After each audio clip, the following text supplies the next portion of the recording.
நண்பா வணக்கம். Online astrologer Ramji பேசுகிறேன். இன்றைய ஜாதகத்தில் காலபலத்தை பற்றி நாம் ஆராய்வோம். காலபலம் இரவு பகல்.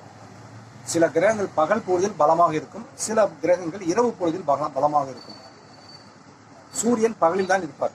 சூரியனோடு குருவும் சுக்கிரனும் பகல் பொழுதில் பலம் பெறுவார்கள். சந்திரன் இரவு பொழுதில் வருவார். சந்திரனோடு செவ்வாய் சனி ஆகிய இரண்டு கிரகங்களும் இரவு பொழுதில் பலம் பெறுவார்கள். புதன் மட்டும் இரவு பகல் ஆகிய இரண்டு வேளைகளிலும் பலம் பெறுவார்கள். ஆனால் ராகு கேதுக்களுக்கு காலபலம் கிடையாது. அவர்கள் நாம் இருக்கும் வீட்டின் நிலைக்கு ஏற்பதான் செயல்படுவார்கள். நண்பா, ஒரு ஜாதகத்தை எடுத்தவுடன் கிரகங்களின் பலத்தை நிர்ணயிக்கிறது, கால பலத்தையும் நிர்ணயித்துக் கொள்ளுங்கள். நண்பா, மற்றொன்றை புரிந்து கொள்ளுங்கள். ஸ்தான பலம், திருப்பலம், திக்பலம் பார்த்தோம்.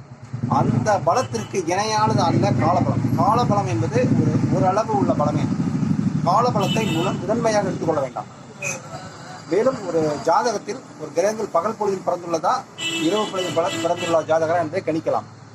ஒரு ஜாதகத்தில் சூரியன் லக்னத்தில் இருந்தால் காலையில் பிறந்தவர், சூரியன் 7ஆம் இடத்தில் இருந்தால் மாலை நேரங்களில் பிறந்தவர் என்று கணியுங்கள். சூரியன் 10ல் இருந்தால் உச்சிக்கால பொழுது, அதாவது 11 மணியிலிருந்து மதியம் 1 மணி வரை பிறந்தவர் என்று கணியுங்கள். சூரியன் லக்னத்திற்கு 4ல் இருந்தால் நடுநிசி பிறந்தவர் என்று கணியுங்கள். அதாவது இரவு 12 மணிக்கு முன்பின் 1 மணி நேரத்தில் முன்பின் பிறந்தவர் என்று கணியுங்கள். மற்றொரு செய்தி, சூரியன் லக்கணத்துக்கு 7ல் இருந்து 12 வரை இருந்தால் அந்த ஜாதகர் பகல் பொழுதில் பிறந்தவர். லக்கணத்திலிருந்து 1, 2, 3, 4, 5, 7ஆம் வீடு வரை கிரகங்கள் இருந்தால் அந்த ஜாதகர் இரவு பொழுதில் பிறந்தவர்.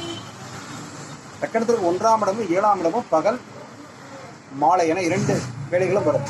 பகல் பொழுதோ ஒட்டி இரவும் வரும் லக்கணத்தில், 7ஆம் இடத்தில் மாலை பொழுதோ ஒட்டிய இரவும் வரும், பகலும் வரும். இவ்வாறு கணக்கெடுக்கணும்.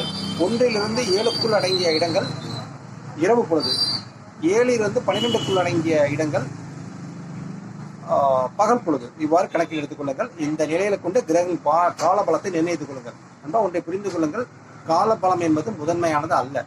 ஸ்தான பலத்திற்கு எதிரில் இது நிற்காது. புரிந்து கொள்ளுங்கள். வணக்கம்.